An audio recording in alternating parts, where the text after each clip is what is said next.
because I have those eyes to see, I'm gonna read the Quran and dismantle it. Many Muslims during that time reached out to me via YouTube. Many followers of mine are Muslim and said, hey, give it a shot. I said, no worries. I'm gonna check it out and I'm gonna find the devil in your book.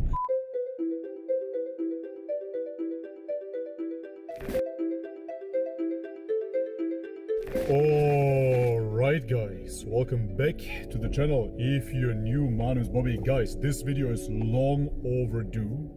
I read the Quran, the whole Quran, as a Christian.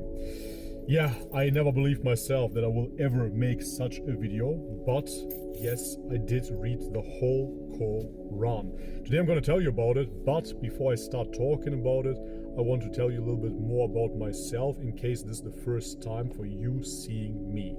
I am a Christian Orthodox in fact. My parents are from the Balkans, from northern Macedonia, and I have been baptized as a Christian Orthodox from birth. Back then, Yugoslavia was still under communist rule, and therefore it was illegal for me to get baptized, so we had a priest coming over to our flat that baptized me undercover, so to speak. So therefore all of my family members are identified as Christian Orthodox. However, most of them are not practicing like most people nowadays all around the world. People became very secularized and therefore they're not truly practicing Christians in that sense. However, as being Slavs from the Balkan, they of course identify as Christians. The Slavs on the Balkan are predominantly Christian Orthodox. That is due to the reformation of Kirill and Methody under the Bulgarian Empire at the time. The Slavs used to be pagans, and Kirill and Methody came and reformed the Slavs, so to speak, and brought Christian Orthodoxy from Byzantium over to the Bulgarian Empire. And the rest is history. Since then, the people on the Balkan are very identified culturally with their religions.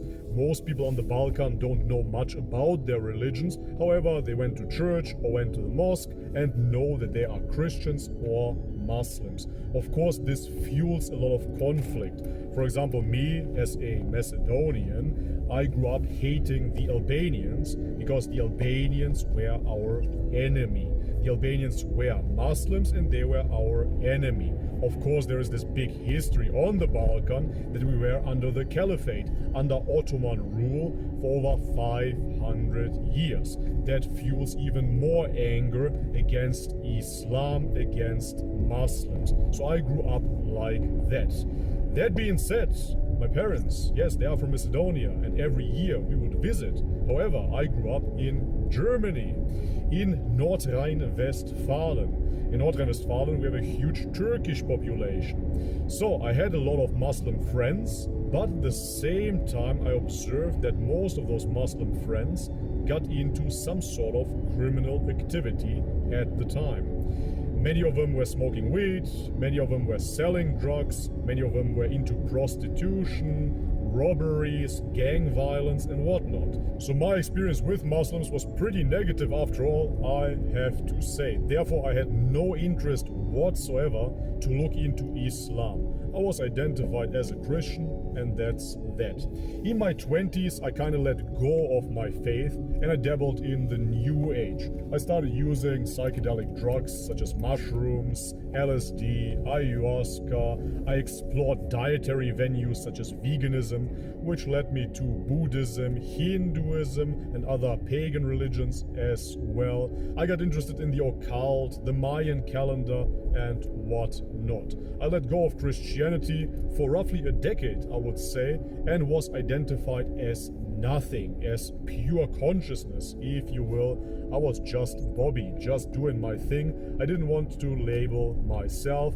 I just wanted to live life. So I started traveling the world. 2014, I left Germany and I went to Australia, then Indonesia, then Thailand, then back to Australia and New Zealand, over to South America, Machu Picchu in Peru and whatnot. I visited many places, many different cultures, saw different religions, and was convinced that religion is just that.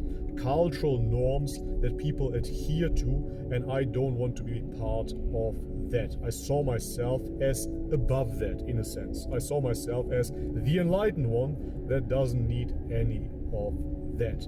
Until I returned back to Europe, to Bulgaria, and I felt that yearning for God.